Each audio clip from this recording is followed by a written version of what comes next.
معظمنا فاهم إن التعابين هي أخطر الكائنات السامة، لكن في الحقيقة إن الضفادع هي أخطر أنواع الكائنات السامة. ضفادع السهام السامة كائن صغير جدا، لكن بيصل طوله من 2 ل5 من عشرة إلى 5 سنتيمتر.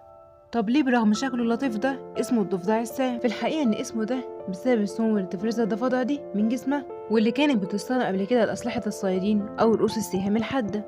والضفدع السام بيكون له أكتر من لون، زي مثلا الأصفر والأحمر، وأحيانا الضفدع بيستخدم ألوانه الكتيرة دي عشان يحذر أي عدو يقرب منه.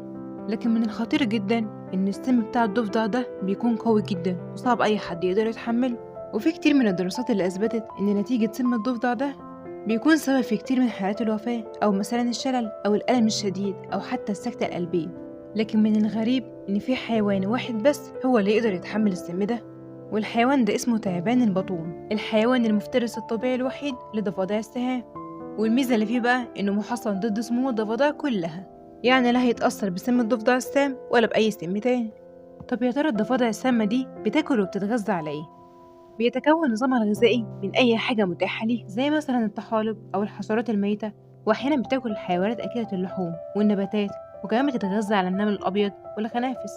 وضفادع السام السامة بتحصل على سميتها من خلال نظامها الغذائي. طب يا ترى إيه هي أضرار وفوائد الضفدع ده؟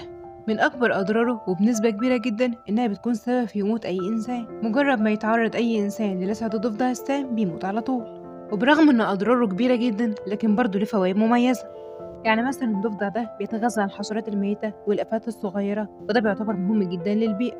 والأهم من ده كله بقى إننا نقدر نستخدم السموم بتاعته في صناعة المستحضرات الطبية.